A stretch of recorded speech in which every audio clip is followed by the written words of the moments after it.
जय श्री माता जी। हे आदिशक्ति माँ, हे देवी, हे महामाया, कृपा करके ये ध्यान और मेडिटेशन के मंच पर पधारिए और सभी संतों को, सभी शुद्धात्मा को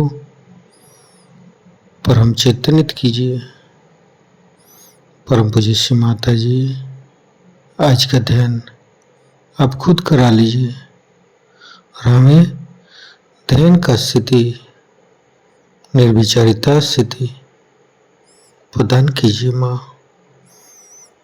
परम पूज्य श्री माता जी, सारे विश्व की सभी संत आपके श्री चरण में एकत्रित हुई है, कृपा करके आप पधारिए। परम पूज्य श्री माता जी, आपके श्री चरण कमल पर कोटि कोटि नमन। कुंडली उठा के बंधन लेंगे।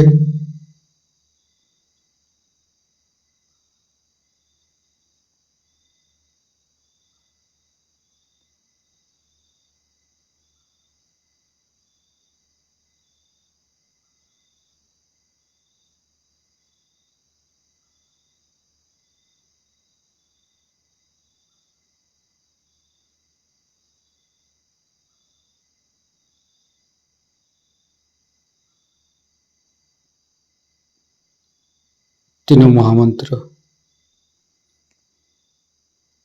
ओम तमेव साक्षात् श्री महालक्ष्मी महासरस्वती महाकाली त्रिगुणात्मिका कुंडली साक्षात् श्री आदिशक्ति माता जी श्री निर्मला देवी नमो नमः। ओम तमेव साक्षात् श्री कल्की साक्षात् श्री आदिशक्ति माता जी श्री निर्मला देवी नमो नमः। ओम तमेव साक्षात् श्री कल्की साक्षात् श्री सहस्रार स्वामिनी मोक्ष प्रदायिनी माता जी श्री निर्मला देवी नमो नमः।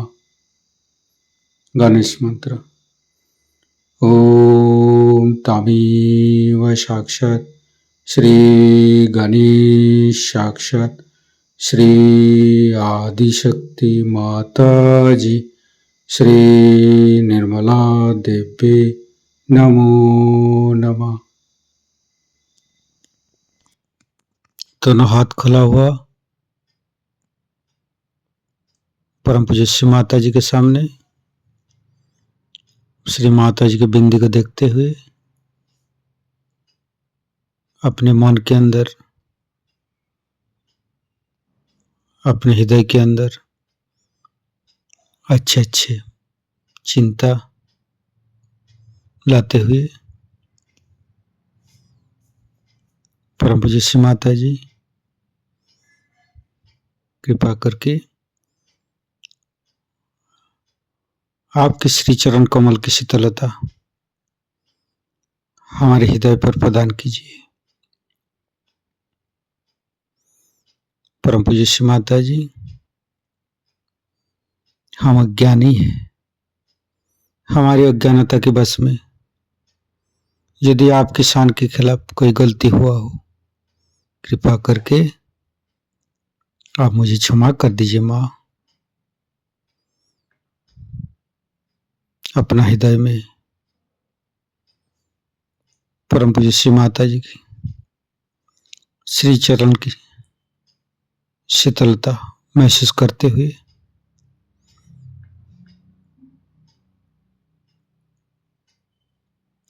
धीरे धीरे चित्त को मूलाधार चक्र पर परम पूज्य श्री माता जी, आप ही तो प्रभु गणेश है। कृपा करके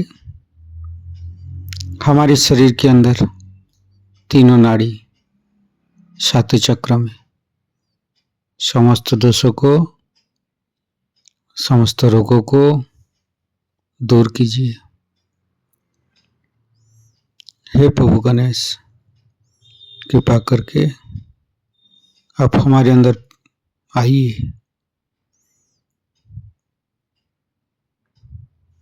हे आदिशक्ति माँ, हम कभी अतीत में चला जाते हैं, कभी भविष्य में चला जाते हैं। कृपा करके अतीत और भविष्य को छोड़ के हमें वर्तमान में स्थापित कीजिए। वर्तमानी धर्म है माँ, वर्तमानी सच है।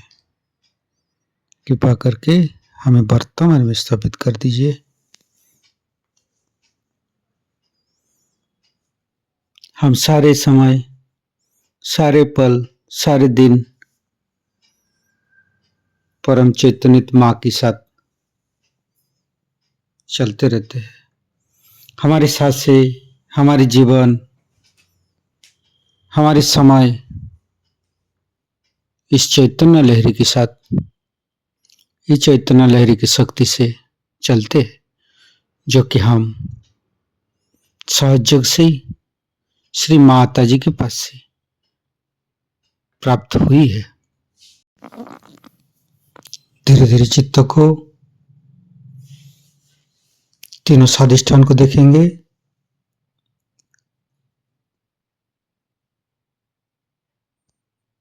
तीनों नाभि, लेफ्ट नाभि, परम पूज्य श्री माता जी,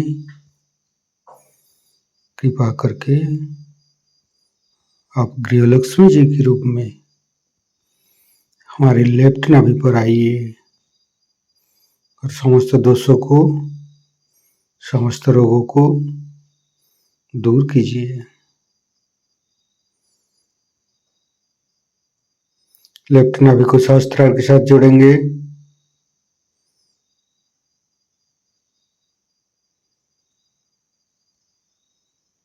फिर चित्त को राइट नाभि, परम पूज्य श्री माता जी, कृपा करके आप हमारी राइट नाभि पर श्री राज लक्ष्मी जी के रूप में पधारिए। समस्त दोषों को, समस्त रोगों को दूर कीजिए।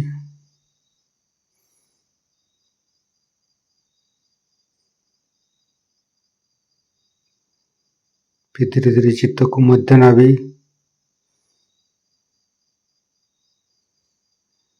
परम पूज्य श्री माता जी, आप ही ने तो हमें संतोष प्रदान की है, आप ही ने तो हमें उदार बनाया है। कृपा करके लक्ष्मी नारायण जी के रूप में हमारे मध्य नाभि पर आइए और चैतन्यित कीजिए। फिर धीरे धीरे चित्त को सहस्त्रार के साथ जुड़ेंगे।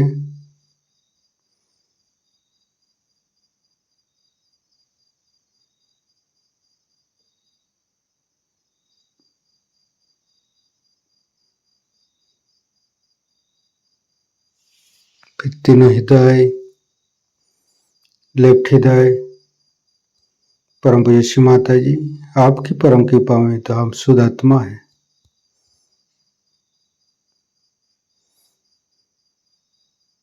फिर राइट हृदय, फिर मध्य हृदय,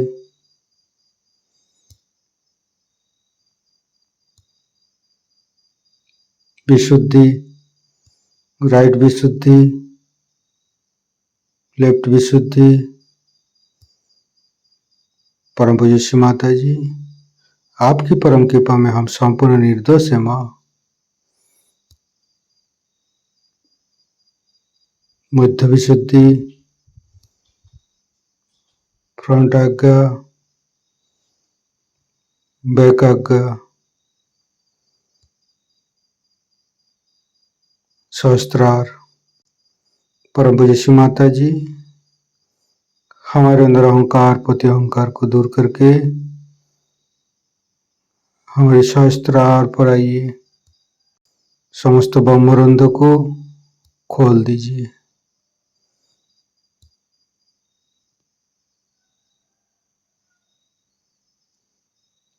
परम पूज्य श्री माता जी, हमें निर्विचारिता स्थिति, ध्यान का सिद्ध दीजिए।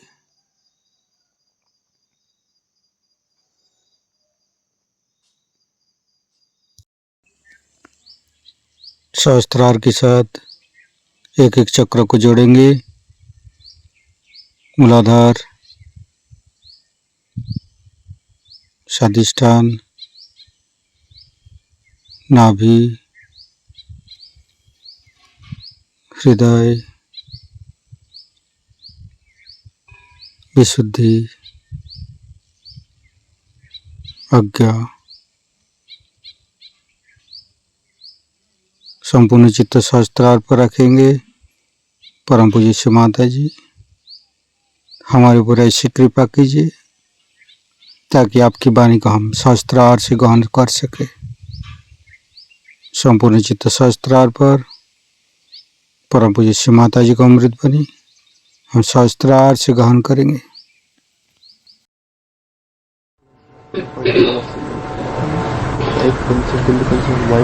आप सब लोगों को मिलकर के बड़ा आनंद आया और मुझे इसकी कल्पना भी नहीं थी कि इतने सहयोगी हैदराबाद में हो गए।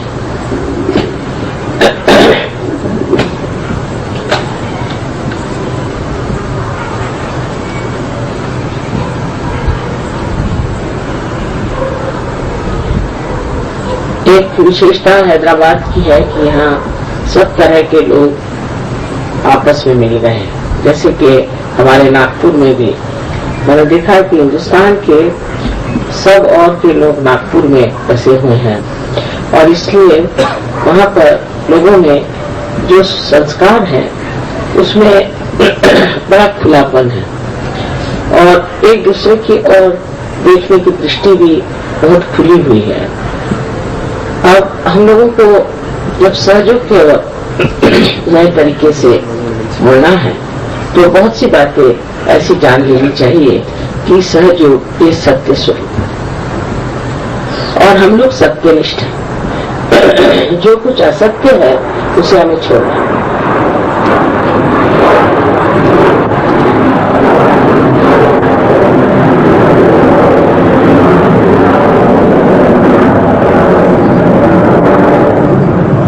कभी कभी असत्य का छोड़ना बड़ा कठिन हो जाता है क्योंकि बहुत दिन तक हम किसी असत्य के साथ जीते रहते हैं।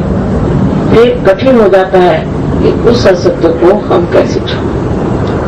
लेकिन जब असत्य हमसे चिपका रहेगा तो हमें शुद्धता नहीं आ सकती क्योंकि असत्यता एक भ्रामकता है और उस भ्रम से निकलने के लिए हमें एक निश्चय कर लेना चाहिए कि जो भी सत्य होगा उसे हम स्वीकार करेंगे और जो असत्य होगा उसे हम छोड़ेंगे। इसके निश्चय से ही आपका आश्चर्य होगा कि कुंडलिनी स्वयं आपके अंदर जो कि जागरूक हो गई है इस कार्य को करेगी और आपके सामने वो स्थिति ला खड़ी करेगी कि आप जान जाएंगे कि सत्य क्या है और असत्य क्या है। यही नहीं, और आपके अंदर वो शक्ति आ जाएगी कि जिससे आप सिर्फ सत्य को ही प्राप्त करना चाहेंगे और जितना भी असत्य आपको दिखाई देता है उसे छोड़ दें। और बहुत सी बातें जो सहयोग में बताई जाती हैं वो बहुत सोच समझ करके और आप लोगों के संस्कारों का विचार करके कि जिससे आप किसी तरह से दुखी न हो समझाई जा सकती है। लेकिन उस समझाए जाने में भी हो सकता है कि आप सोचो कि ये बात ठीक नहीं है, वो बात ठीक नहीं है। बहुत से शास्त्रों में जो बातें लिखी गई हैं वो अधिकतर सत्य है, पर कहीं कहीं ऐसा देखा जाता है कि बीच बीच में बहुत सी गलत धारणाएं भी बढ़ती हैं और इन गलत धारणाओं की वजह से हम उसी को सत्य मान के चल रहे हैं। जैसे कि ज्ञानेश्वरी में ऐसा लिखा गया है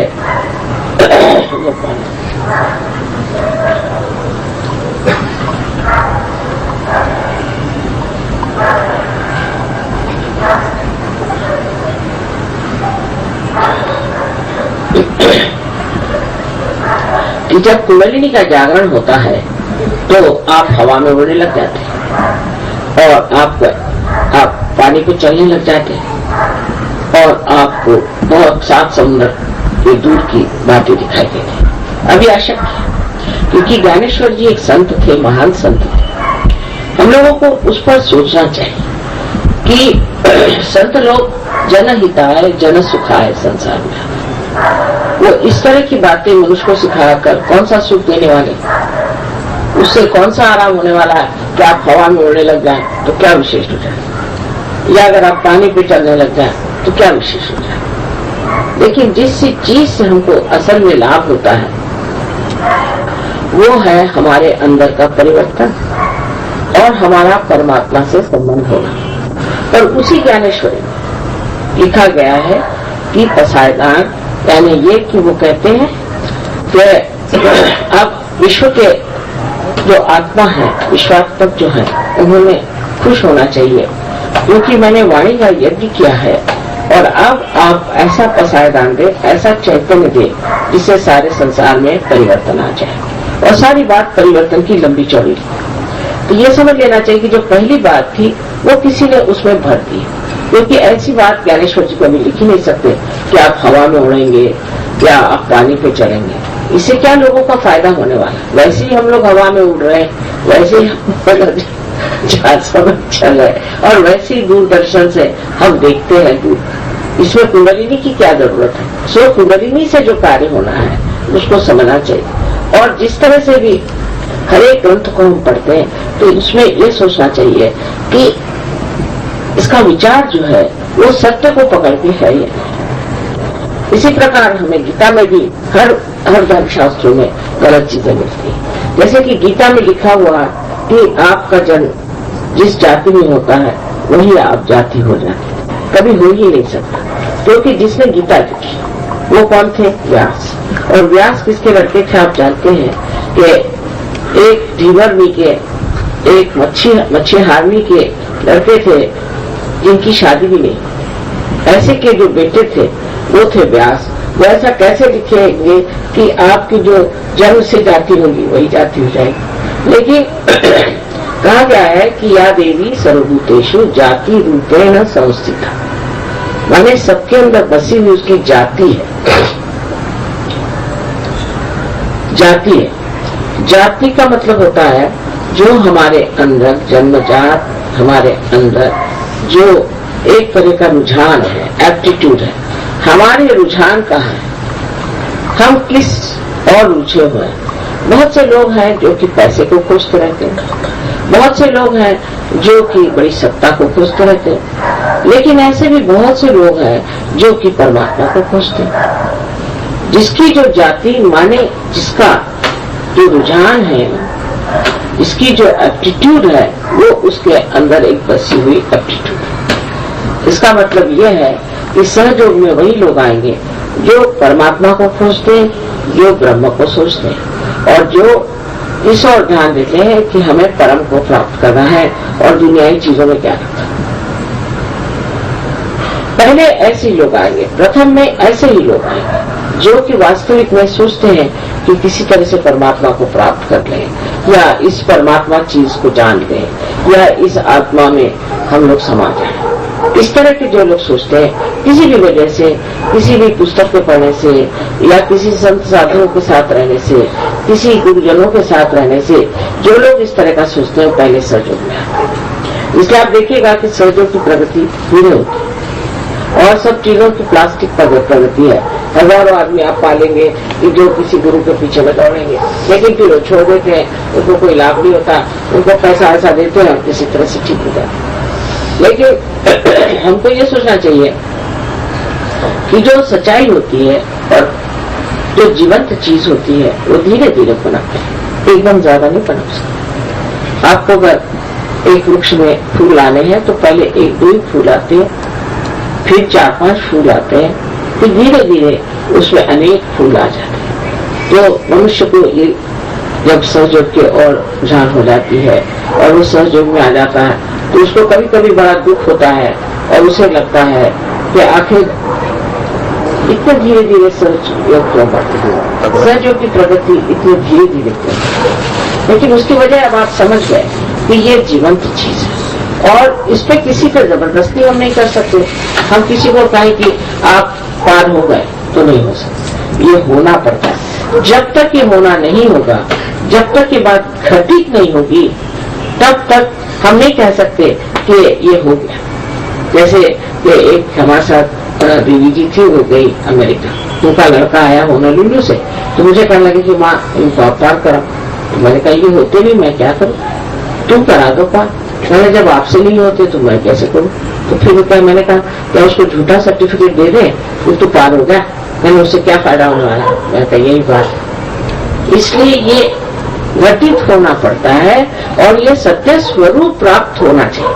अगर ये नहीं हुआ और कोई झूठ मूठ में कहने लगे कि नहीं मुझे पार हो गया, कोई तो हो सकता और हर आदमी ही पार होगा, ऐसा भी आप नहीं कह सकते। बहुत से लोग नहीं होते, अनेक कारणों की वजह से नहीं हो सकते। किसी को कभी ये लगता है कि ऐसे कैसे हो सकता है।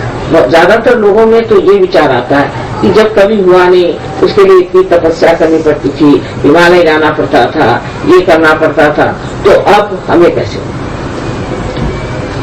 असल में जब किसी से कहा जाए कि यहाँ एक खीरा रखा है और आपको मुफ्त में मिल जाएगा तो सब दौड़ाएंगे, उसको नहीं छोड़ेंगे। लेकिन अगर कहा जाए कि सहज में ही, सस्ते में ही, बगैर कुछ पैसे दिए हुए आपके कुंडली जागृत हो जाएगी, तो लोग विश्वास नहीं करते, क्योंकि अपने पर विश्वास नहीं है, आत्मविश्वास नहीं है और वो समझ नहीं सकते कि ये समा कौन सी है, ये कौन सा विशेष समा है कि जिसमें ये चीज घटित हो सके। तो हमारे लिए क्या सोचना चाहिए कि हम लोग जो है आज एक विशेष स्थिति में, हम लोगों ने कुंडलिनी का अभ्यास नहीं किया हो, उसके बारे में पढ़ा न हो, लिखा न हो, पर हमारी जागृति हो गई। और जब जागृति हो गई है और हमें आत्म साक्षात्कार प्राप्त हो गया है, तो ये सोच लेना चाहिए कि अब सब कार्य जो है वो हम नहीं करने वाले, ये चारों तरफ फैला हुआ जो परम चैतन्य है, इस परम चैतन्य ने सारी सृष्टि की रचना की है।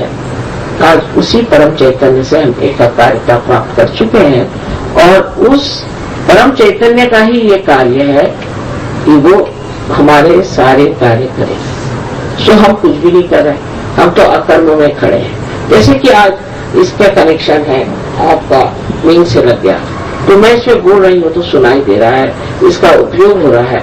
उसी प्रकार जब हमारा संबंध उस चारों तरफ फैली हुई परमात्मा की प्रेम की सृष्टि परम चैतन्य से हो जाता है, उस वक्त हमें कोई भी फिक्र करने की या कोई भी तरह की चिंता करने की जरूरत नहीं, सारी चिंता वही करते हैं। उस पर भी मनुष्य जब शुरू शुरू में सहयोग में आता है तो वो सोचता है कि चलो ये भी करके देख लें, चलो वो भी करके देख लें, बहुत तर्क वितर्क करता है और सोचता है कि चलो इससे काम बन जाएगा, ऐसे करना चाहिए, और उसी चिंता में रहता है। लेकिन धीरे धीरे वो समझ लेता है कि मेरा करने से कुछ नहीं होता, क्योंकि अगर आप ऐसा सोचें कि मैं करके देख लेता हूँ तो परमात्मा कहते हैं अच्छा कर लो, तुमको जो कुछ करना है कर। तो उसको कहते हैं अल्पधारिष्ठ। अल्पधारिष्ठ जो उसको वो देखता है कि आप देखता था अल्पधारिष्ठ, चलो इसको कर दीजिए। पर उसके बाद जब धीरे धीरे आप में ये पूर्ण विश्वास आ जाता है कि परम चैतन्य सब कार्य कर रहे हैं, तो अपने आप परम चैतन्य स्वयं सारे कार्य को करके दिखा देते हैं और सब कार्य बनते जाते हैं। उसको स्वीकार करना चाहिए, किसी भी चीज को ऐसा नहीं करना चाहिए कि ऐसे क्यों। अब जैसे बताएं कि कभी अगर हमारा रास्ता भूल गया और हम रास्ते से किसी और रास्ते से जा रहे हैं, तो यही सोचते हैं कि किस रास्ते से जाना जरूरी था, इसीलिए रास्ता भूल गया और इसीलिए हम इस रास्ते पर आ गए। फिर कोई सोचता है कि इस तरह से क्यों हुआ, ऐसा नहीं होना चाहिए। कभी कभी बहुत सारी बातें हमारी समझ में नहीं आती है, बहुत दिनों बाद समझ में आ जाती है कि ये होना जरूरी था और इसलिए ये चीज घटित हो गई। तब हम लोग एक तरह से उसमें शांति कर लेते हैं, इत्मीनान कर लेते हैं और यही जान लेते हैं कि जो कुछ भी होना था वो कितने बढ़िया तरीके से। तो कोई चीज हमारे मन के विरोध में हो जाए तो ये नहीं सोचना चाहिए कि परमात्मा ने हमारी मदद नहीं की। परमात्मा ने तो मदद की है कि आपके जो मन की जो इच्छा थी वो ठीक नहीं थी, इसलिए जो सही बात होनी चाहिए वो परमात्मा ने आपके लिए कर, क्योंकि परमात्मा से ज्यादा तो हम सोच नहीं सकते। इस परम चैतन्य के कार्य से हम ज्यादा कार्य तो कर नहीं सकते, इसलिए उसने जो कार्य किए हैं और उसने जो व्यवस्था की हुई है और वो जो हमारे लिए कर रहे हैं और जो कुछ हो रहा है वो सब चीज अत्यंत सुंदर और किसी भी परिश्रम के बगैर सहज में ही व्यतीत हो जाती। बड़े मुझे आनंद की बात है कि हैदराबाद में आप लोग इतने सहयोगी हो गए हैं। अब सहयोग में इसके 2 अंग है। मेरा ऐसा कहना है कि इन दोनों अंगों को संभालना चाहिए। एक तो अंग ऐसा है कि जिसमें ध्यान धारणा आदि करनी चाहिए, घर में अपने व्यक्तिगत रूप से भी हमें ध्यान धारणा जरूर करना चाहिए और हमारे अंदर के दोषों को निकालना।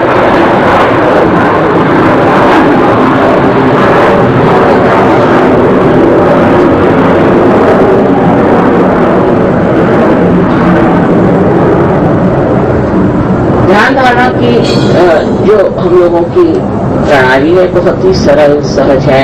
एक सवेरे 10 मिनट, शाम को 10-15 मिनट बैठने से भी ध्यान धारणा होता है। पर पहले अपने अंदर कौन सा दोष है उसे देख लेना चाहिए।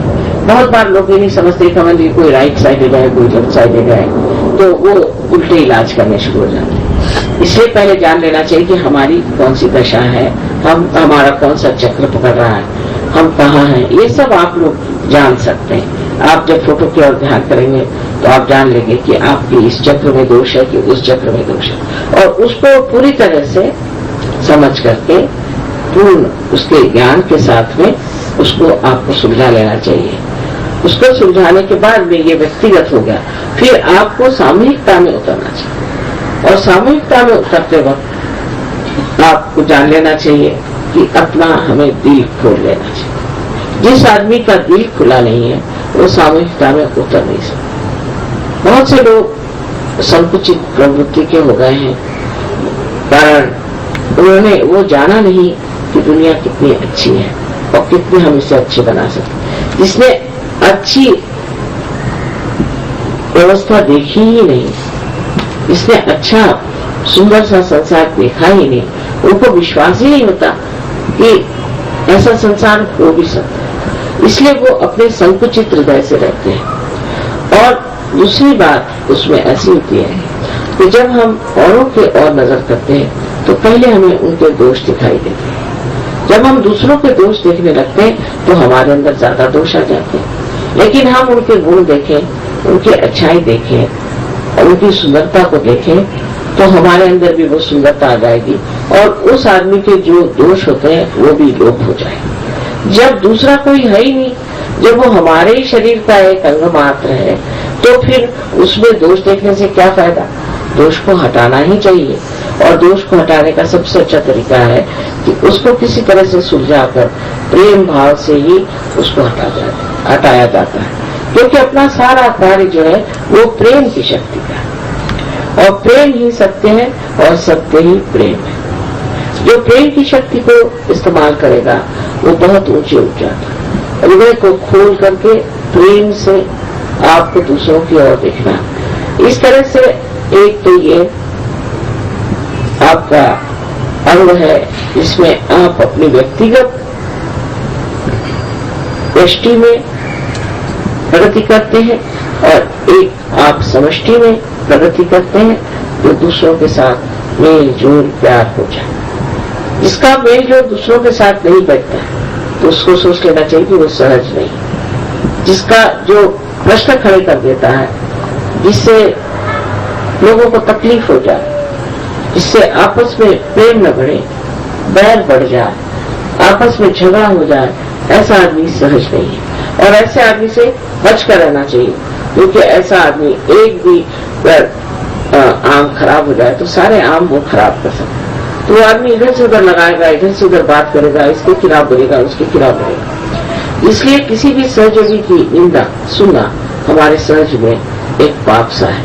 क्योंकि उसको सुनने से हमारे कान खराब हो जाते हैं और उससे हम उस आदमी के प्रति एक तरह से गलत तरीके से कहना चाहिए कि उसके प्रति हमारा जो विचार होता है वो ठीक नहीं रहता। आपको जब दूसरों से व्यवहार करना है तो देखना चाहिए कि हमारे अंदर कितना औदार्य है, हम कितनी क्षमा कर सकते हैं, हम कितने प्यार से उनसे बोल सकते हैं, उनको हम कितने नजदीक ले सकते हैं, क्योंकि ये सब हमारे असली रिश्तेदार हैं। बाकी की रिश्तेदारी तो आप जानते ही जैसी होती है, लेकिन जो असली रिश्तेदारी है वो सहजियों की है।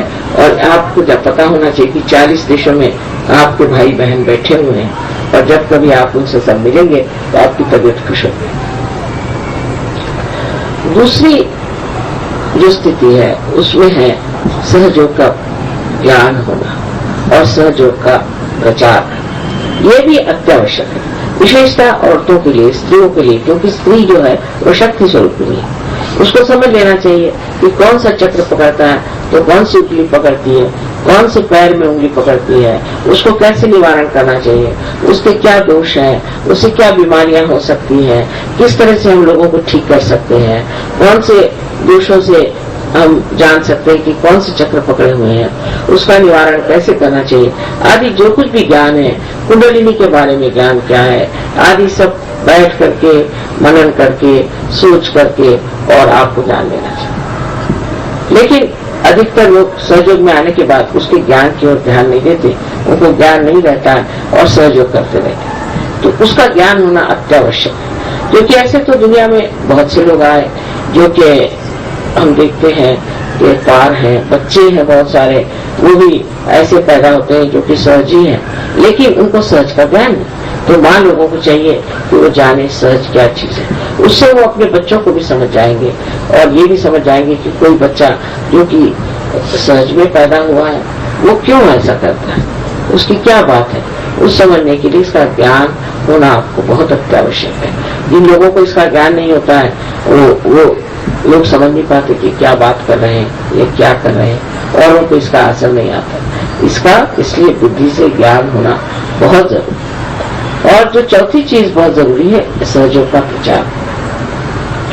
अगर आप एक कमरे में बैठे हैं और एक दरवाजा खुला है, यहाँ से आपको हवा मिल रही है, लेकिन अगर दूसरा दरवाजा आपने खोला नहीं तो हवा का सर्कुलेशन रुक जाए, हवा जो का प्रवाह है वो रुक जाए। इसी तरह से हम लोग जब दूसरों को सहयोग से लाभित करते हैं, उनकी मदद करते हैं, उनको रियलाइजेशन देते हैं, उसका प्रचार करते हैं, उसके बारे में बोलते हैं, अपने रिश्तेदारों को बताते हैं, उनको घर पे बुला कर चाय पिला करके सहयोग देते हैं, तब जब तक आप प्रचार नहीं करेंगे तब तक आपकी प्रगति नहीं हो सकती। क्योंकि आप जानते हैं कि जब पेड़ बढ़ता है उसकी शाखाएं बढ़नी चाहिए और उस शाखाओं के नीचे उसकी छाया में अनेक लोगों को बैठना चाहिए।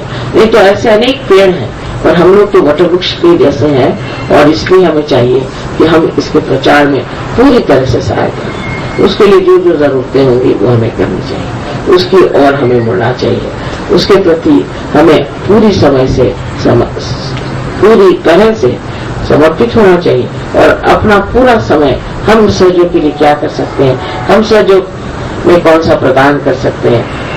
इसमें आप जानते हैं कि पैसा ऐसा नहीं लिया जाता। और अब जैसे आपको कोई कार्यक्रम करना है तो मैंने सुना कि एक ही नागोराव साहब सारा पैसा दे रहे हैं, ये बात अच्छी है। अभी से आप थोड़े थोड़े पैसे इकट्ठे कर रहे हैं और जब हम आए तो ऐसा होना चाहिए कि सबको उसमें तन मन धन से हर तरह से मदद करनी चाहिए और उसमें आपको बड़ा मजा आएगा। ऐसे हम लोग और तो खर्चे करते रहते ही हैं, ये खरीद वो खरीद, एक चीज नहीं खरीदी और सोचा कि सहयोग के लिए रखें। बहुत से लोग सहयोग में ऐसे भी है कि पूरे समय सहयोग का इच्छा, क्योंकि ये सोचते हैं कि इससे सारे समाज का, सारे सृष्टि का ही परिवर्तन हो जाएगा और सारे संसार में आनंद का राज्य आ जाएगा और हम लोग सारे सुख से रहने लगेंगे और जो कुछ वर्णित किया गया है स्वर्ग वो इस संसार में उतर आएगा। इतने दिव्य और महान कार्य के लिए सब लोग सोचते हैं कि हम इसमें पूरी तरह सम्मिलित हो जाए, लेकिन ऐसे लोग जो सहयोग में हैं वो बड़े ऊंचे पद पर हैं और वो बड़ी ऊंची स्थिति में रहते हैं और इसी में आनंदित रहते हैं कि हम सहयोग में बैठे। उनका बिजनेस चलता है, उनको पैसे मिलते हैं, उनके सारे प्रश्न छूट जाते हैं, कि जो प्रॉब्लम्स है वो हल हो जाते हैं और उनको समझ में नहीं आता कि कोई प्रॉब्लम ही नहीं रहा, ये प्रॉब्लम भी छूट गया, वो प्रॉब्लम भी छूट गया, सब ठीक ठाक। सो इस प्रकार का जो हमारे अंदर जागरण हो जाए और हम सत्य की सृष्टि में उतर जाए, तो अपने आप हम देखते हैं कि कितनी रूढ़ियां और कितने गलत संस्कार हमारे अंदर इतने दिनों से आए और वो हमारे घर करके बैठे हैं और उससे हमारी प्रगति नहीं हो सकती।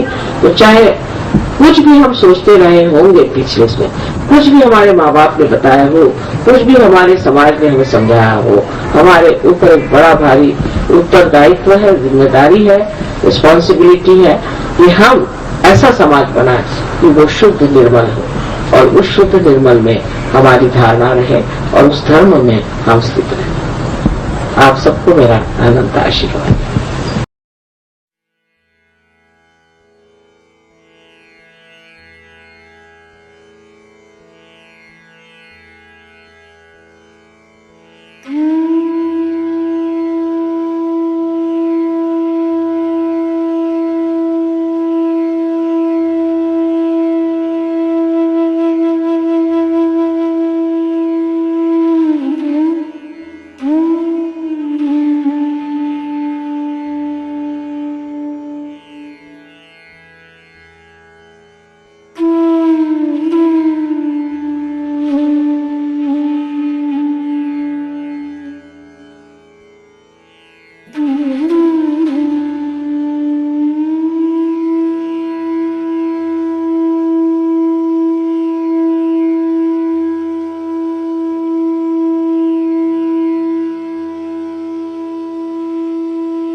नमो नमो श्री निर्मल माता, नमो नमो श्री निर्मल माता, नमो नमो श्री निर्मल माता।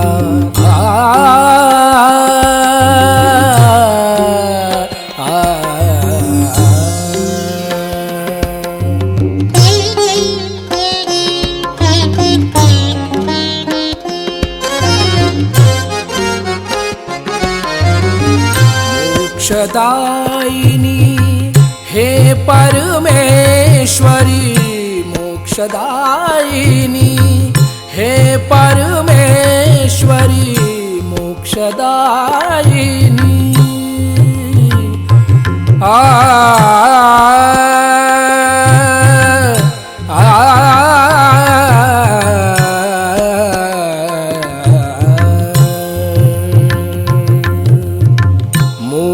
मोक्षदायिनी हे परमेश्वरी, हृदय निवासिनी नमो नमः, हृदय निवासिनी नमो नमः।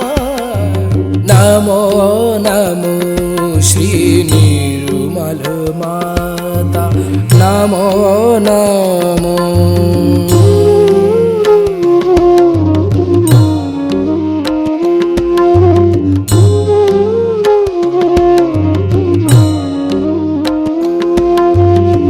सहस्त्र कमल पर तुझको पाया, सहस्त्र कमल पर तुझको पाया।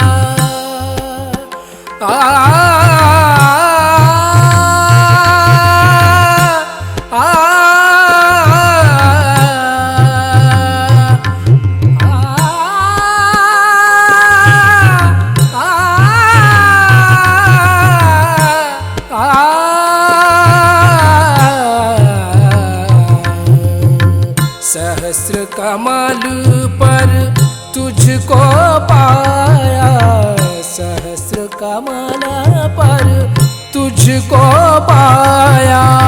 सात चक्र पर विजय दिलाया, सात चक्र पर विजय दिलाया।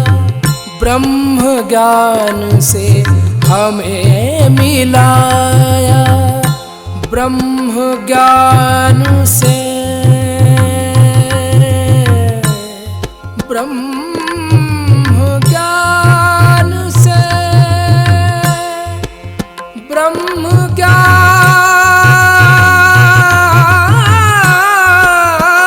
से।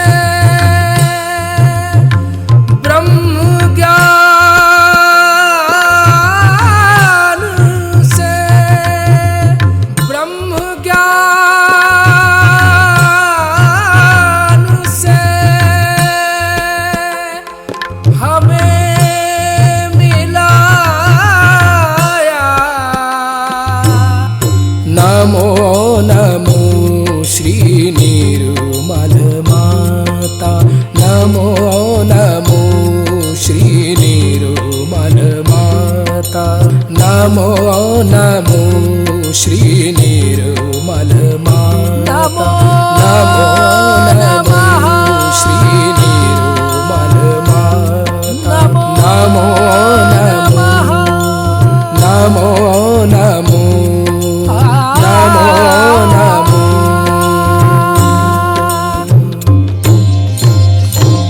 ॐ त्वमेव साक्षात्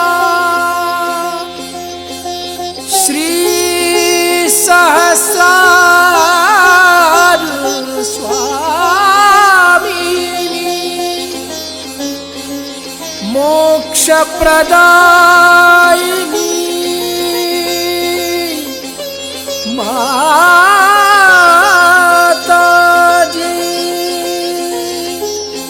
श्री निर्मला देवे नमो नमः नमो नमः नमो नमः। संपूर्ण ध्यान का स्थिति, इस ध्यान का स्थिति पत्थर दे रहेंगे। परम पूज्य श्री माता जी परम चैतन्य अनुभव करते रहेंगे। दोनों हाथों पे, सहस्त्रार पे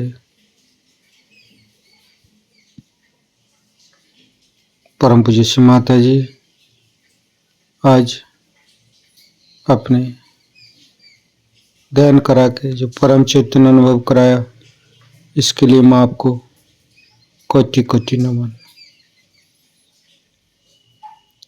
कुंडली उठा के बंधन लेंगे।